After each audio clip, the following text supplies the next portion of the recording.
Tonight on Q2, a race to the finish. The election results, well, not final, becoming clear, pointing to a new Billings mayor. I'm excited. I'm ready to get to work. And tonight, a look at how the winners point to a potential shift in Billings' political landscape. We shouldn't get too far ahead of ourselves of assuming what that might mean. Plus, the sweet taste of giving back. I'm blessed. I'm going to pay it forward. So, a Billings woman is turning her cupcakes into meals for others as uncertainty over SNAP benefits linger. And the perfect punt. It took some weird, crazy bounces in the air and then rolled in. From far, far away, the Rocky goalie creates a golden highlight. The MTN 530 news starts right now. From Montana's news leader, this is the MTN 530 News. Good evening. Thanks for joining us tonight. I'm Andrea Lutz. And I'm Russ Riesinger. The race for Billings mayor still not officially over tonight, although one candidate appears poised for victory. Mike Nelson, the owner of the Northern Hotel, is leading tonight by about 200 votes over Jennifer Owen. That lead much more comfortable at this point, but last night Nelson and Owen were separated by just 4 votes. Hundreds of rejected ballots have yet to be tabulated. Well, in addition to a new mayor, 5 city council seats also changed hands last night, and there were some surprising results. While city council is nonpartisan, 3 of the winners were not endorsed by the Republican Party, a departure from previous elections. Our Charlie Kleps digs deeper into the results. As results poured in Tuesday night, anticipation steadily grew. That it's a real nail biter. It's tense. A mayoral race with 4 candidates quickly whittled down to 2. Mike Nelson and Jennifer Owen were separated by just 4 votes at one point Tuesday. It's been a great roller coaster ride. That roller coaster lasted until Wednesday morning when Nelson's lead stretched to 185 votes, and he thanked residents for trusting him to be the city's next mayor. It's an honor to have people vote for you. It's a humbling experience. But while Nelson is now celebrating, others are not. Of course, I was disappointed because we were really hoping to get that conservative voice back on city council. Pam Purington with the Yellowstone County Republican Committee endorsed Jennifer Owen for mayor, along with 5 candidates up for city council, usually in alignment with those who go on to win. Generally speaking, Yellowstone County Billings is considered conservative. But Tuesday night, that didn't ring true. Only 2 of the 5 Republican-endorsed candidates won their election. We endorse candidates that we've vetted. Some of these people we've known for years. City government positions have long been nonpartisan. It's a nonpartisan campaign because you need to put the needs of people and the city first. But endorsements have long carried weight, and what happened here in Billings has happened before. Politics is a little bit of a pendulum. Lee Banville with the University of Montana says it isn't uncommon to see a shift following big elections. The first elections that happen after that big national election tend to be sort of anti whoever's in charge. And that often has a trickle-down effect impacting state and local elections. Historically, the impact isn't long-lasting.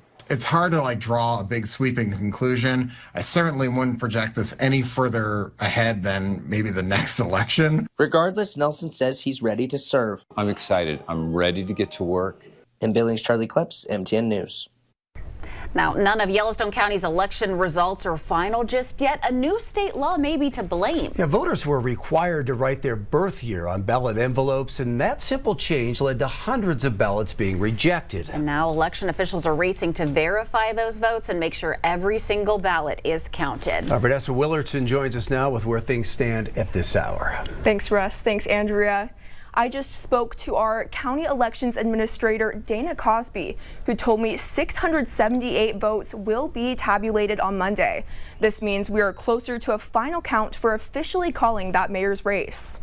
This election is like no other, as Yellowstone County Election Administrator Dana Cosby is still resolving ballots. We're down to 706 as of this morning.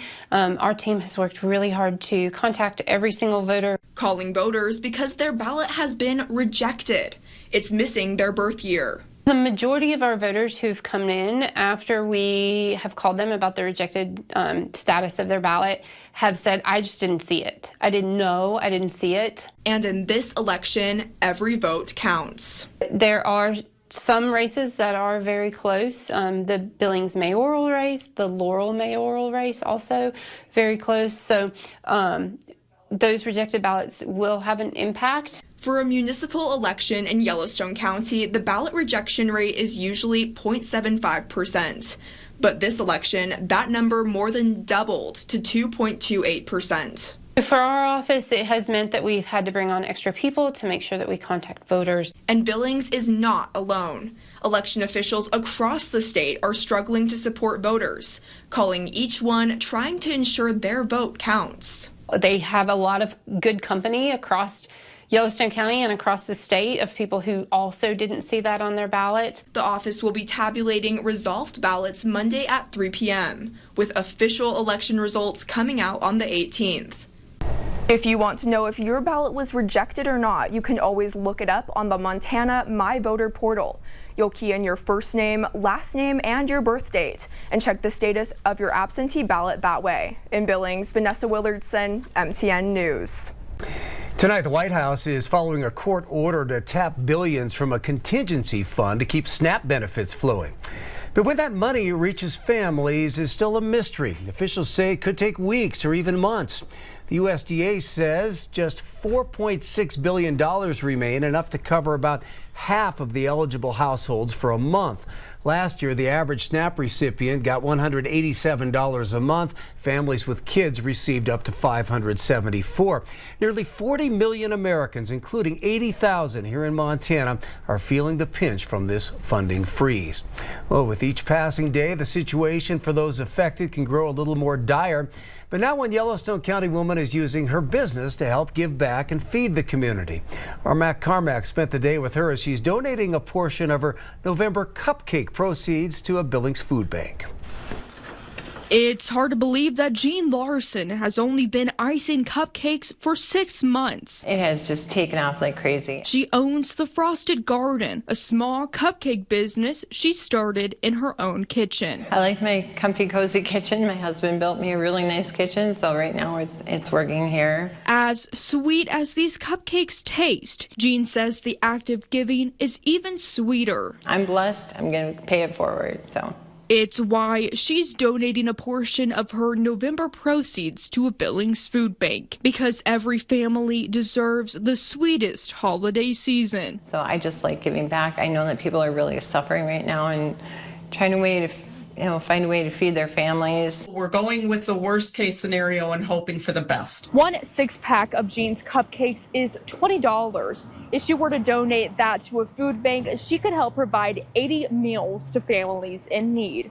If I were to go to the grocery store and buy a case of soup, as an individual, it's going to be one price. If I go and I'm buying a truckload of that same soup, it's going to be significantly less. Gail Carlson, the CEO and president of the Montana Food Bank Network, says right now about 77,000 Montanans receive SNAP benefits, but she says it's uncertain when and how those benefits will go out. We're hearing anything from before the end of this week to before the end of the month.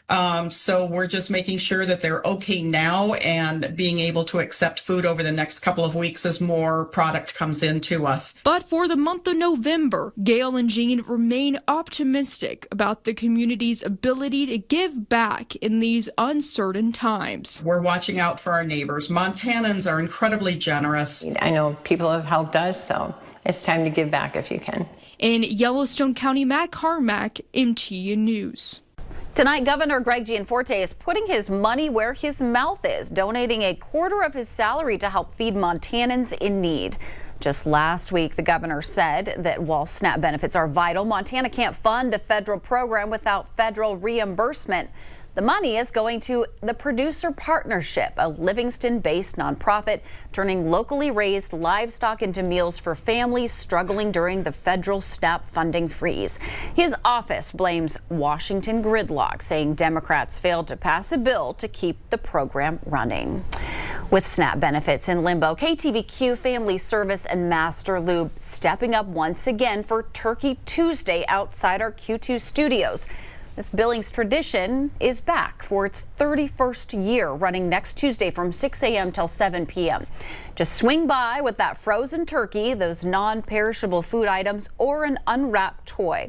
You can also drop off donations at Master Lube locations in the Heights or West End, or you can also give online using the link and text number that you see on your screen. Again, it's next Tuesday from 6 until 7 p.m.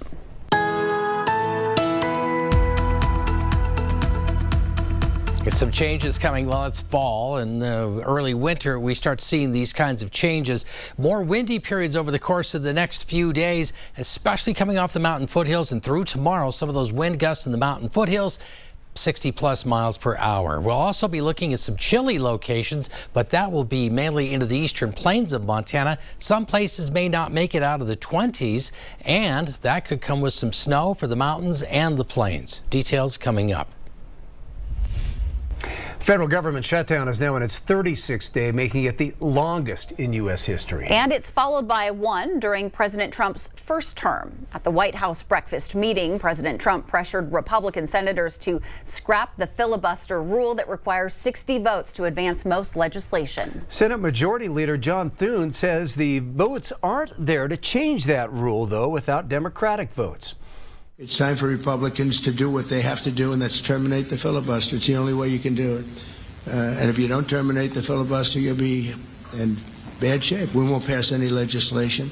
There'll be no legislation passed for 3.25. We have 3.25 years, so that's a long time. Leader Jeffries and I, this morning, demanded that Donald Trump sit down and meet with us to address the health care crisis. Anytime, anywhere, any place, we're ready to meet with him. It's time to sit down and negotiate with Democrats to bring this Republican shutdown to an end and address the health care crisis. Republicans continue to urge Democrats to support a short-term spending bill, while Democrats are pushing for an extension of the Affordable Care Act subsidies. And they say they are to keep those health insurance premiums from skyrocketing.